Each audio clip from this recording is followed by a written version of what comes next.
KL Rahul के साथ क्या हो रहा है। मैं आपको पूरी एनालॉजी देता हूं, इसकी पूरी डिटेल में बात बताता हूं आपको कि क्या हो रहा है केएल राहुल के साथ। देखिए, केएल राहुल के साथ वो जो एपिसोड हुआ था जिसमें गोयनका साहब उनके सामने ग्राउंड पर खड़े थे और एक कॉन्वर्सेशन हुआ, बहुत एनिमेटेड कॉन्वर्सेशन हुआ। उस कॉन्वर्सेशन के बाद कहीं ना कहीं बहुत सारी चीजें हाथ से निकल गई लखनऊ सुपर जायंट्स के। उस समय तक ये लगता रहा कि केएल राहुल बैकफुट पर है, केएल राहुल बैकफुट पर है।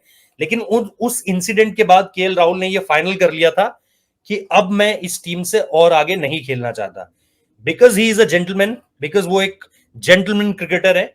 तो जब जब भी जो भी फ्रेंचाइजीज के साथ उनके ताल्लुकात थे उसको उन्होंने खराब नहीं किया। शायद कोई और क्रिकेटर होता तो इतनी लंबी और इतनी शांत तरीके से चीजें बाहर मतलब खत्म नहीं हो रही होती।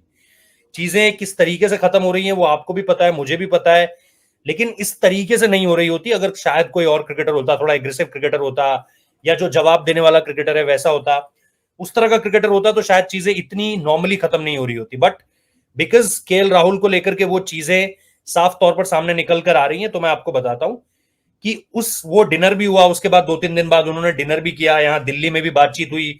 मैं गया भी था, होटल में मिला भी कई लोगों से, कुछ लोगों से मिला भी। उस समय पर भी मेरी बातचीत हुई थी, लेकिन उस समय पर ये मुझे बताया गया कि नहीं, सब मैनेज कर लिया गया है, वो हीट ऑफ द मोमेंट में हो गया था, सारी चीजें जो है वो खत्म कर दी गई हैं। ठीक है जी, चलो बहुत बढ़िया है, खत्म हो गई। लेकिन केएल राहुल के जहन से वो चीज नहीं निकली थी। उसके बाद केएल राहुल को कोलकाता हेड ऑफिस भी बुलाया गया, उनके साथ फोटो वोटो सेशन हुआ, सारी चीजें कंप्लीट कर ली गई।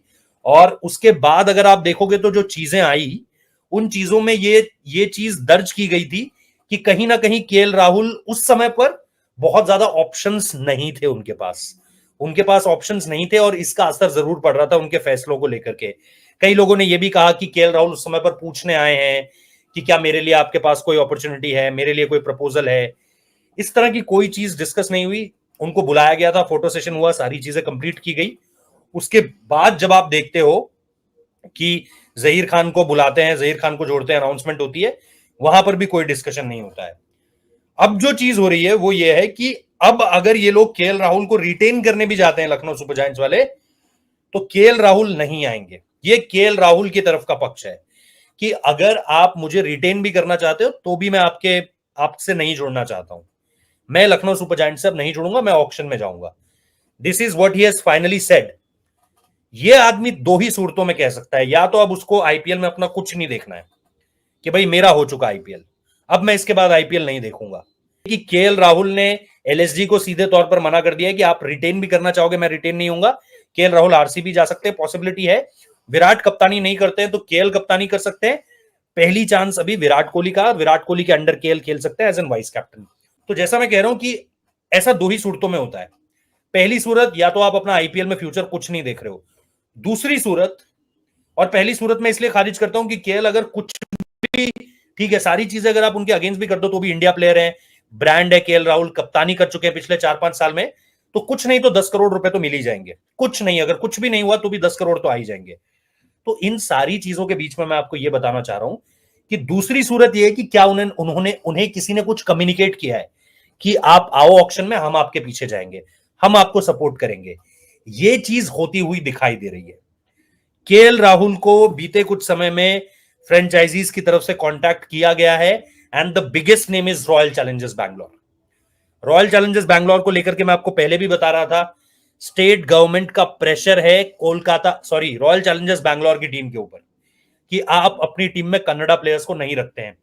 और जो भी लोग बैंगलोर में रहते हैं, जो भी लोग कर्नाटका में रहते हैं, जो भी लोग वहां के सोशियो पॉलिटिकल गेम को समझते हैं, वहां की राजनीति को समझते हैं, कन्नड़ा फैक्टर काफी काफी काफी जोर दिया जाता है इन सारी चीजों पर।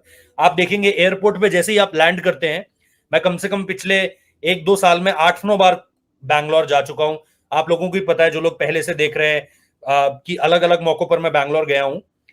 एयरपोर्ट से लेकर के किसी दुकान का नाम, छोटी से छोटी दुकान का नाम, किसी स्ट्रीट का नाम, किसी भी जगह का नाम, वहां पे आपको कन्नड़ा फैक्टर दिखता है। स्टेट गवर्नमेंट ने इस बार रॉयल चैलेंजर्स बैंगलोर टीम को यह कहा है कि भाई, आप लोग रॉयल चैलेंजर्स बैंगलोर की टीम खरीद रहे हो, आप लोग ओनर हो, लेकिन आपकी टीम में कन्नड़ा प्लेयर्स नहीं दिखते हैं, तो आपकी टीम में हमें इस बार कन्नड़ा प्लेयर्स का इन्वॉल्वमेंट चाहिए। अगर आप रिसेंटली देखोगे, विजय कुमार वैशक के अलावा कोई भी प्लेइंग 11 में भी नहीं दिखता है। आप स्क्वाड भी देखोगे तो बहुत ज्यादा नाम नहीं है। विजय कुमार वैशक भी 2 सीजन में 10-11 गेम खेला हुआ है। एक आध गेम ऊपर नीचे होगा तो कह नहीं सकता। दूसरी चीज, उनसे पहले कौन था, डीडीपी। डीडीपी थोड़ा कंसिस्टेंट खेला है, तो उनके लिए दोनों तरीके से ये एक डन डील है। KL Rahul local boy, KL Rahul वहां आएंगे। अब मैं ये नहीं आपको बोल रहा हूं कि केएल राहुल कप्तानी भी करेंगे। जितना मैंने सुना है, विराट कोहली को कप्तानी के लिए कहा गया है, और विराट कोहली अभी तक आज की तारीख तक भी आरसीबी के आने वाले कप्तान विराट कोहली आने वाले सीजन में। उन्हें ऑक्शन में कोई और मिलता है, उन्हें कोई और नाम मिलता है जिसको वो कप्तानी कराना चाहते हैं, क्या वो केएल राहुल के लिए कन्विंस हो पाते हैं कि केएल ही कप्तानी करेंगे? टीम मैनेजमेंट क्या कन्विंस हो पाती है? विराट का क्या इस पे कहना है? इन सारी चीजों के बाद चीजें डिसाइड होंगी। और मैक्सिमम टीम्स इस टेस्ट मैच के खत्म होने के बाद जो है वो मीटिंग्स कर रही हैं। चाहे आप चेन्नई सुपर किंग्स देख लो, चाहे शुभमन गिल वाली मीटिंग देख लो, उसके बारे में मैं आपको डिटेल में बताऊंगा कि शुभमन वाला मामला क्या चल रहा है। बट वहां पर भी अगर आप देखोगे तो डिटेल में आने वाले कुछ समय पर ही चीजें जाने वाली हैं। तो ऐसे में जब आप देखते हो कि रॉयल चैलेंजर्स बैंगलोर कब फैसला लेगी, हो सकता है कि उन्होंने फैसला ले लिया हो, क्योंकि हाल फिलहाल के समय में मुझे यही सुनने में आ रहा है कि अगर विराट कप्तानी करते हैं तो 2 साल केएल राहुल वाइस कैप्टन रहेंगे। उसके बाद चीजें जो है वो वहां से आगे निकल कर जाएंगे, लेकिन अभी के लिए that's it. Virat Kohli could be the captain, RCB की कप्तानी कर सकते हैं। और यहां से अगर आप देखोगे तो आपको जो अगला कप्तानी करता हुआ दिखेगा, फिर वो आने वाले समय में केएल राहुल हो सकते हैं। केएल राहुल कप्तानी चाहते हैं, without a doubt KL Rahul कप्तानी चाहते हैं। बट अगर उन्हें यह कह दिया जाए कि नहीं विराट कप्तानी कर रहा है, फिर कोई दिक्कत नहीं है।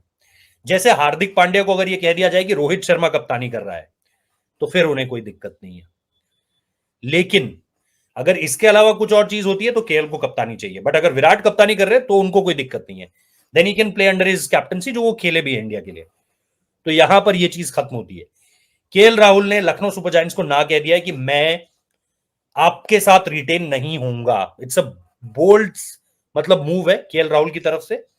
और अब अगर एलएसजी चाह भी रही है तो भी आपको यह चीज होती हुई दिखाई नहीं देगी।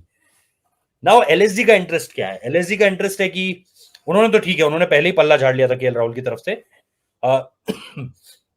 एक स्ट्राइक रेट है जो बहुत ज्यादा चल रहा है हर जगह पर। आपको ये देखना पड़ेगा कि केएल राहुल इन 3 सीजन्स में उनका टॉप स्कोरर रहा है, ऑलमोस्ट हर सीजन में टॉप स्कोरर रहा है।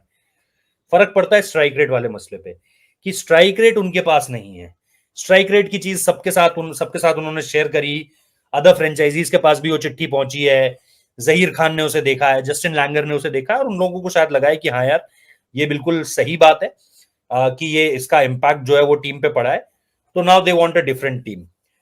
अब मुझे जो सोर्सेस ने बताया, अगेन मैं आपको पहले ही बता देता हूं ये खबर बताने से पहले, कि अभी मेरे पास ये खबर बहुत ज्यादा कंफर्म नहीं है।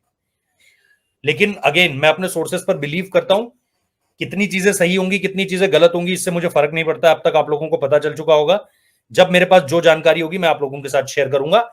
हाँ, ये जानकारी मेरे पास 1-2 दिन से थी, लेकिन आज मुझे किसी ने पुख्ता तौर पर यह बात बताई है, तो मुझे लग रहा है कि ठीक है, यहां के बाद से ट्रस्ट शुरू हो सकता है। गलत हो जाए तो हो जाए, सही हो जाए तो हो जाए। श्रेयस अय्यर को लखनऊ सुपर जायंट्स की तरफ से ऑफर है, बड़ी रकम में ऑफर है कि आप हमारे पास आइए।